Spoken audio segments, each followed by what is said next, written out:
Hello, welcome as a School Improvement Council member to the video prompt for Council Discussion 1. The focus of this discussion is an introduction to SI2, or the School Improvement Institute. My name is Sue Reynolds, and I'm the president of the American Student Achievement Institute. First of all, thank you for agreeing to serve on your School Improvement Council. We know that you're doing this as a volunteer, and for most of you it's on your personal time, and we really appreciate your commitment to education in your community. We know that your involvement in your School Improvement Council will really make a difference in terms of raising student achievement. So today's video will cover two different areas. The first thing we'll talk about is the organizational structure for the School Improvement Initiative that you're now part of. And then we'll look at some very specific questions. Why raise student achievement? Does SI2 work? What is SI2? Do students provide input? And finally, what are my responsibilities as a council member? These videos will be very informal. I'll be putting up a slide and then talking about the content on that slide without a script. So very informal these presentations will be. So first let's look at the organizational structure, and again there's three parts to the organizational structure. The first part is our organization's role, the American Student Achievement Institute, or ASA. So we will be providing support for your local steering team. We'll provide your steering team with resources, coaching, we'll monitor their work, we'll provide written feedback, and we also provide on-call support. We really consider our staff to be part of this initiative at your school, and we try very hard and feel that we're working as partners with you and with your local steering team. So our organization was founded in 1996 by Indiana educators.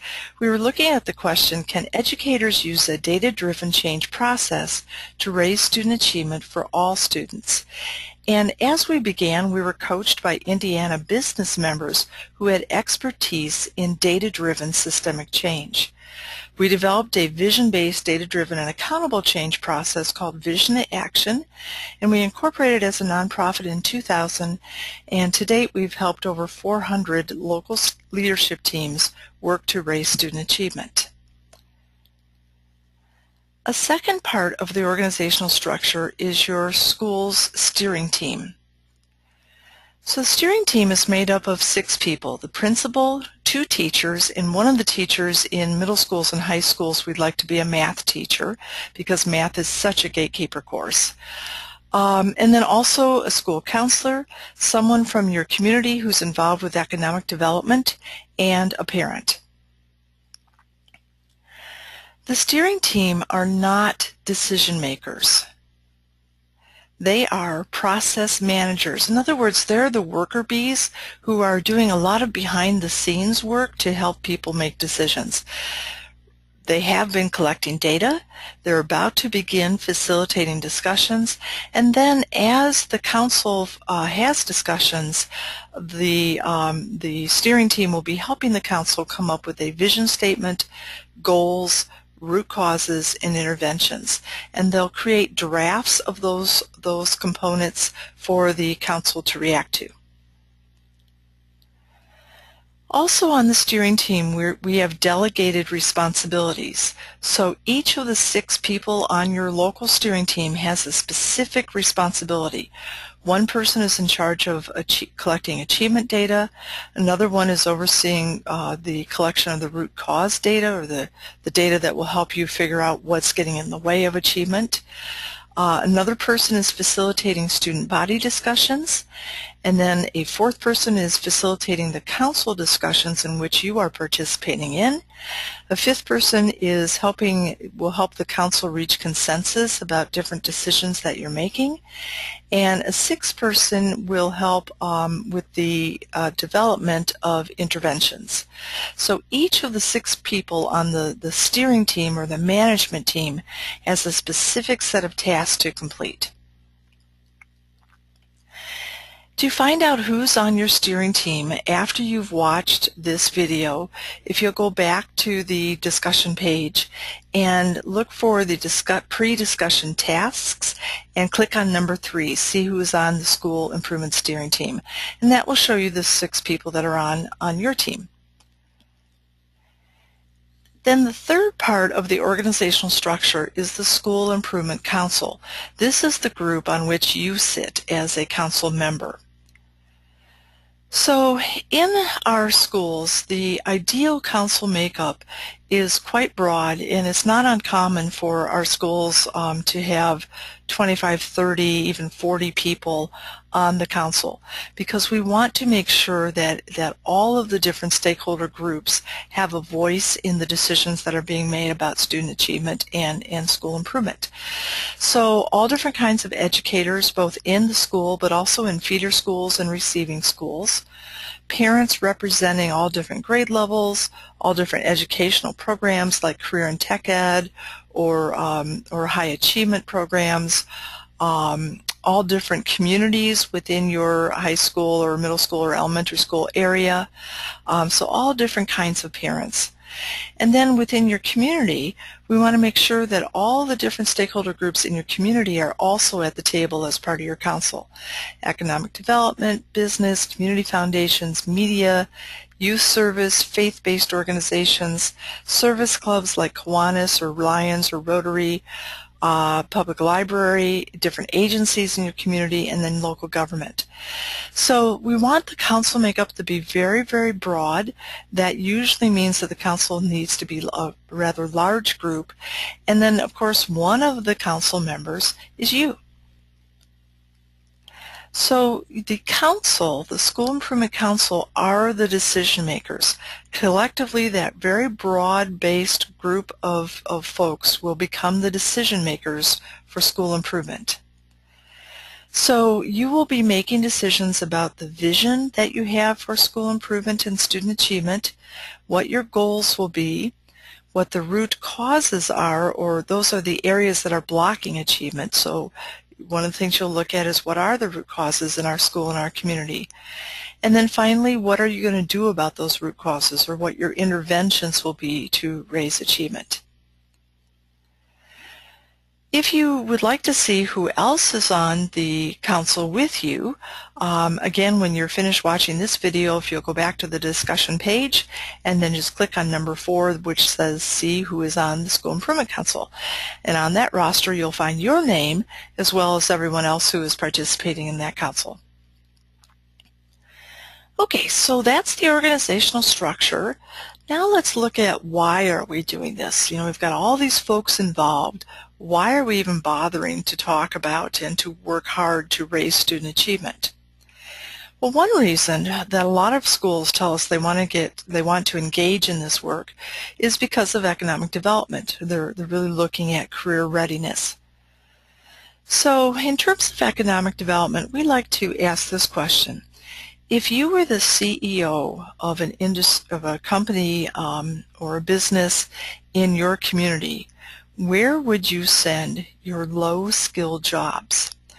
Or our guess is that if you were the CEO, you would probably want to send those jobs to countries where that you could pay your employees less than $1 an hour.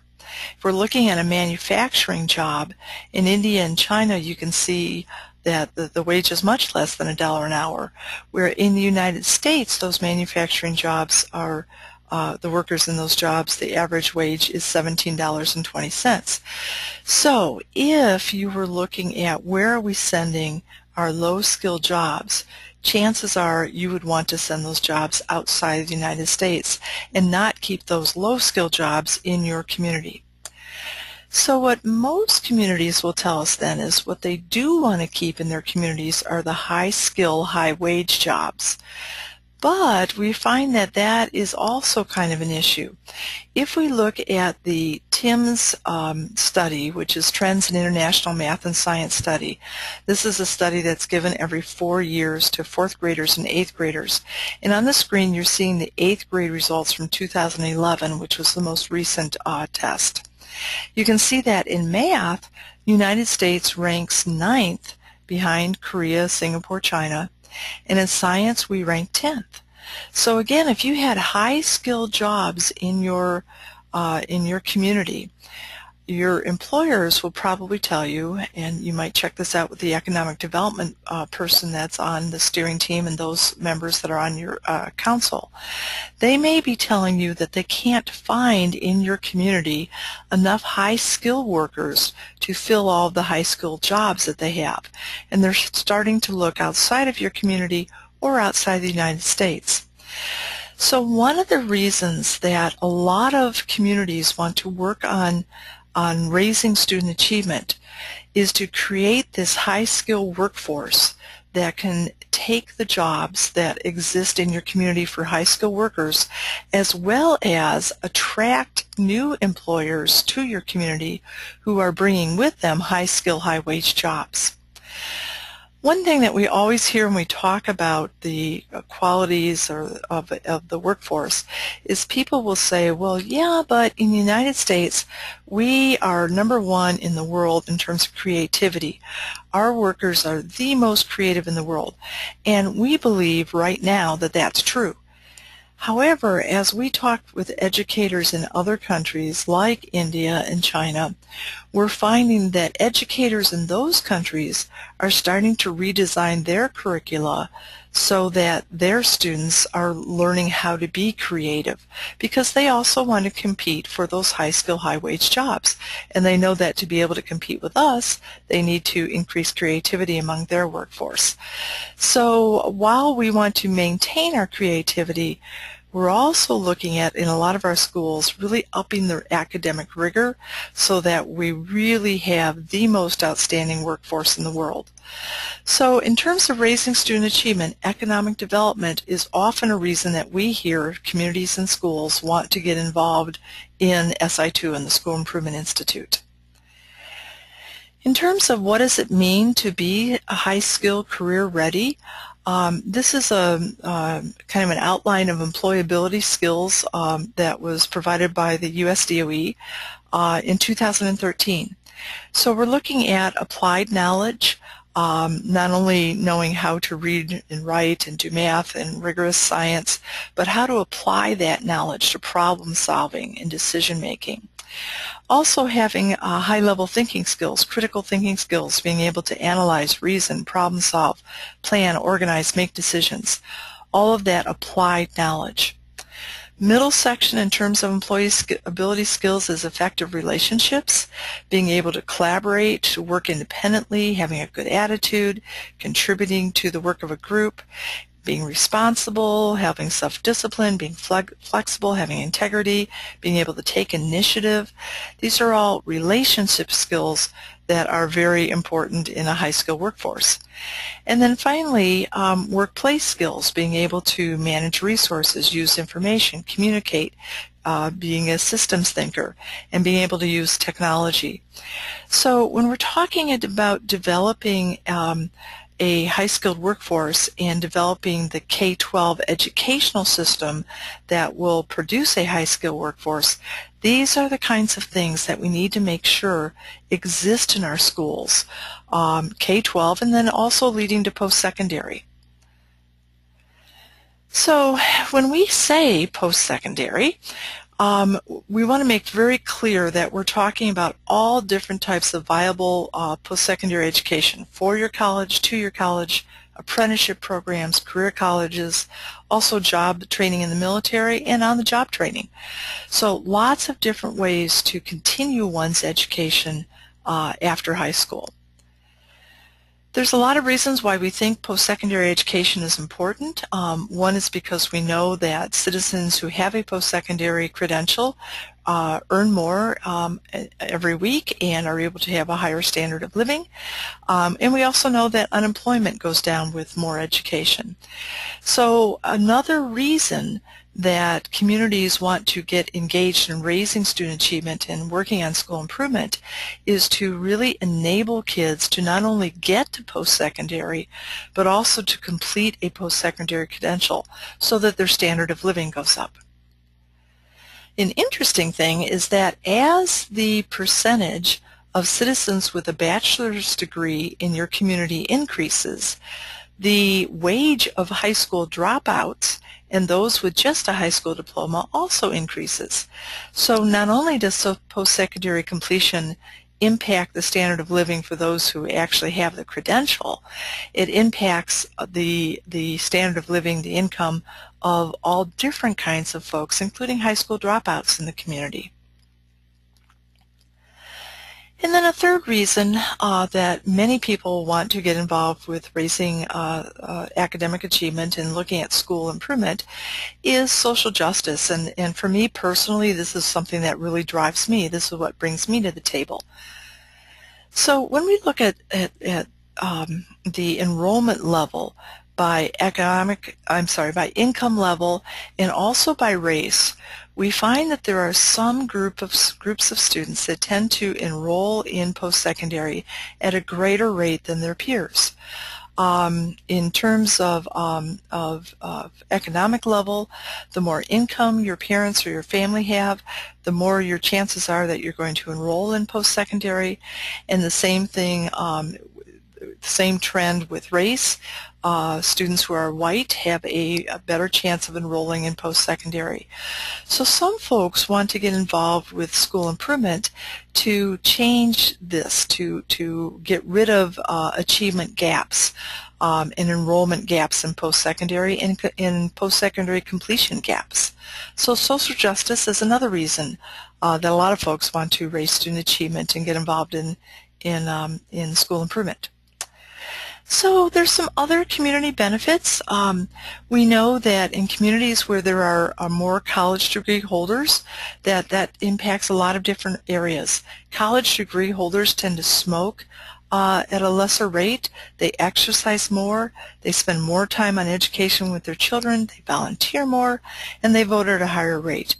So for a lot of folks in your community, these are reasons why it's so important to raise student achievement. Okay, so we've talked a little bit about the rationale for doing this work in terms of economic development, post-secondary attendance, social justice, and then some other reasons. Now let's look at, okay, is this going to make a difference? If you invest your time and your energy in SI2, is it going to make a difference? Well, we have lots of testimony. The National Pathways to College Network talks about how SI2 is an excellent example incorporating research-based effective practices. The National Council of Chief State School Officers, these are all the head educator in the state, the superintendent of public instruction, and they talk in their policy brief on school improvement about SI2.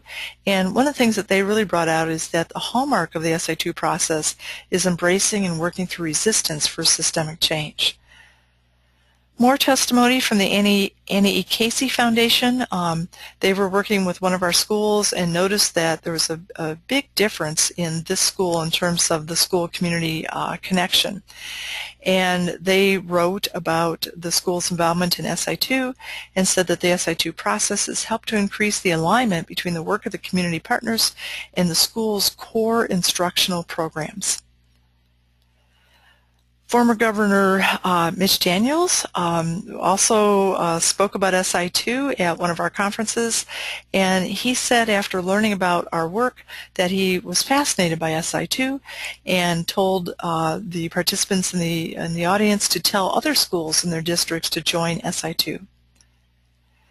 So we also have a lot of participant feedback. Statements from superintendents about how we provided a structured process that engaged the entire staff. Principal who said that SI2 helped their school to be less isolated. They now work collaboratively with parents in discovering solutions for raising student achievement. Title I coordinator who talks about how our staff provided exceptional support. A teacher who says, I love this one, I feel I am a better person for having finally something important enough for me to lead. I love that one. I love that the teachers saw themselves as a leader and also felt that this was something that was worth leading. economic development rep who talked about how SI2 helped them understand the power that a community can have in making positive change in our educational goals for the child. A parent, what I've enjoyed most is seeing the process become the ownership of the group. So lots of different testimony, but those are just words. What we really want to see is, are students different in schools that have participated in SI2? So this is a dissertation that was done by a fellow in our early years of SI2, and this study shows the increase in the percentage of passing I-STEP tests. And you can see that in the first year, the planning year, before any of the interventions were actually implemented, the increase between SI2 and non-SI2 schools was about the same. But after 1 year of implementation, we started to see the SI2 schools improving at a greater rate, and after 2 years of implementation, you know, the rate of improvement is significantly different. So one bit of evidence that SI2 makes a difference.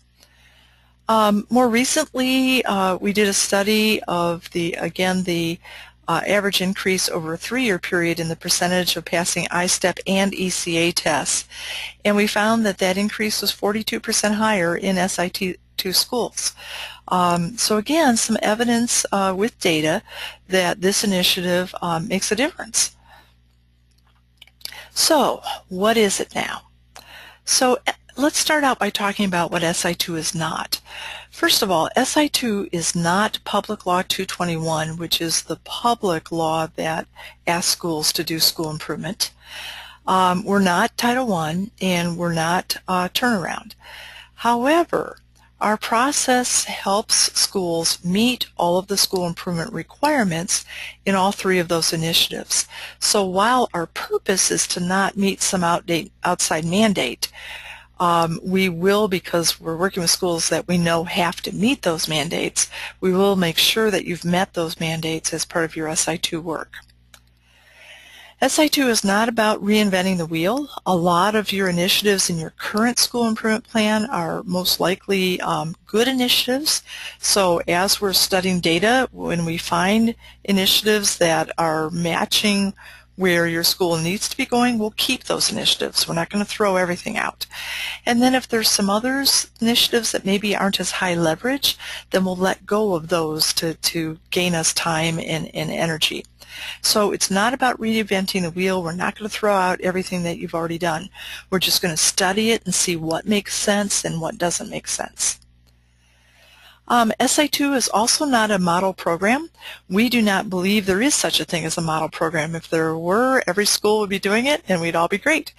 So we don't believe there are model programs. We think that every school needs a program that is right for their school. So we're not a one-size-fits-all. We don't believe that there is a one-size-fits-all answer to school improvement. So here's what SI2 is. SI2 is a data-driven discovery process that involves all stakeholders and leads to high-leverage interventions for raising student achievement. So it's a process where your school improvement council is going to look at data, have discussions, discover where you want to go, what's getting in the way, and then come up with these high leverage interventions that are going to get you to where you want to go. So we use a process called vision to action. The process looks like this. The first step is already done. Your steering team has really been working hard to do these first few steps to get ready for you. So they've convened the steering team, they've delegated tasks, they've convened the School Improvement Council on which you sit, and then they've been really busy collecting data that they're going to show you in a couple of steps down the road. So right now we're preparing for the first step, which is to introduce the Advisory Council, the School Improvement Council, to SI2 in this whole process. So that's what we're doing in this video, and then there's going to be a couple of questions that you'll answer online after the video. So this is the introduction. That's happening in November.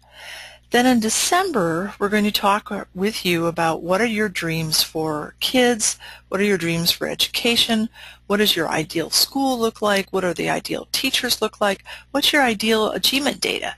So we're talking about ideals. If you're a follower of Malcolm Baldrige, this is the step that gets all the arrows going in the same direction.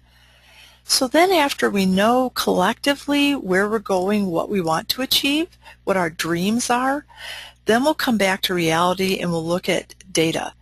And we'll look at achievement data to help us figure out where are the areas that don't align with our dream and which ones of those areas do we want to impact within the next year. So it may be increasing the percentage of high school kids that pass the Algebra 1 and of course exam, or the percentage of third graders that read at grade level. Or it could be something very specific, really honing in on a specific indicator, standard or indicator. So we'll set academic goals. We'll do that in January.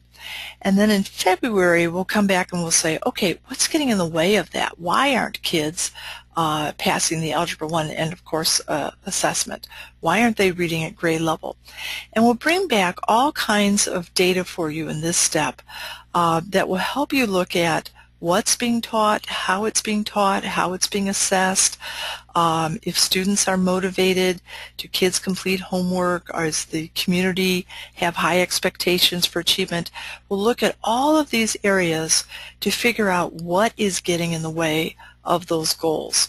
Those are called root causes, and then once we know what the root causes are, then in March we'll talk about what we're going to do about it. What are the interventions that our teachers can do, our parents can do, our community can do, counselors can do, principal can do. We'll really look at what can all of us collectively do to attack or to address those root causes. And then that's the final step for the School Improvement Council that you sit on. But after this step, then the steering team will work with the faculty to provide professional development for those interventions, to come up with an annual calendar, and to secure resources that they may need to implement those interventions. So the steering team will do that after the council has met. Okay, so that's the process. And then we also want you to understand that in addition to your discussion, we're also having discussions with the entire student body. And you will be able to get input from the students before you start to have discussions on these future steps. So we have whole school breakouts or whole student body discussions with students from kindergarten on up through 12th grade. The questions are age level appropriate. In the middle schools and high schools and even upper elementary, there tends to be a student facilitator and a student recorder. So the kids are kind of running these discussions on their own, and their input is dynamite. I mean, all the time we hear, oh my gosh, the kids are saying the same thing as the educational experts are saying. They may not call it differentiated instruction, but they are certainly describing differentiated instruction. So it's really interesting to hear the kids in their perspectives, and once the students really understand that they're part of this process and they're being taken very seriously, they are very thoughtful in the comments and the feedback that they give. Okay, so what are your responsibilities as a council member? Well, your first responsibility is to participate in 5 online discussions. The first one you're getting ready right now to participate in. So for each of those discussions, you're going to watch a video like you're doing right now. Then you're going to review some documents and sometimes some data. And then there will be an online discussion where you will enter comments. You can like other people's comments, kind of just like Facebook, and we'll get that discussion going. At the end of the discussion, then your steering team will summarize what the council has said during that discussion. So here's what will happen, and because you're watching this video, I know that you're familiar with this email because you had to get this email in order to get to the video. But you got an email that looks something like this, and this email gave you a personal gave you a link to your personal discussion site. So you clicked on that link in order to be able to get to the page that had the video on it and that also has the discussion prompts on it. Always in these emails there will be a close date for the discussions, so make sure you always look at that close date, because right after that your steering team is going to be summarizing your discussions. When you log in, when you click on that link, you will be asked to confirm your identity, and you're asked that if you're not the person who the system thinks you are, to please close out that page and to let your steering team know, but we don't anticipate any issues with this. So the first step when you get to the discussion page is to watch the video, which is what you're doing right now. And then step 2 is to do some pre-discussion tasks. So this time we're just wanting you to see who's involved in the school improvement team and the school improvement council. There's also a one-page, a little intro to SI2 that we thought might be helpful for you to look at. So sometimes in this section it'll ask you to look at data, and you'll click on a link and it will open up student data from your school, aggregate data. So there may be data to look at, or things that would just be helpful for you to do before you start talking in the discussion. Okay, so then finally you will write in a comment, and you can see the right here. I'll kind of point to this with the cursor, but in this case, in this month's discussion, there are 4 questions, and you can click on either one of these. That'll take you right to the text box of that question, or just scroll down. So first question is, from your perspective, why is it important to raise student achievement in our school? And you just write your comments in there. As people start responding, you will also be able to like other people's comments. So this was a response to what do you want our group norms to be in these discussions, and Amy said that she thinks one of the norms should be that we should try to think outside the box. And so I could just go in and agree with that comment, and that will, just like Facebook, start to indicate how many people have agreed with that comment.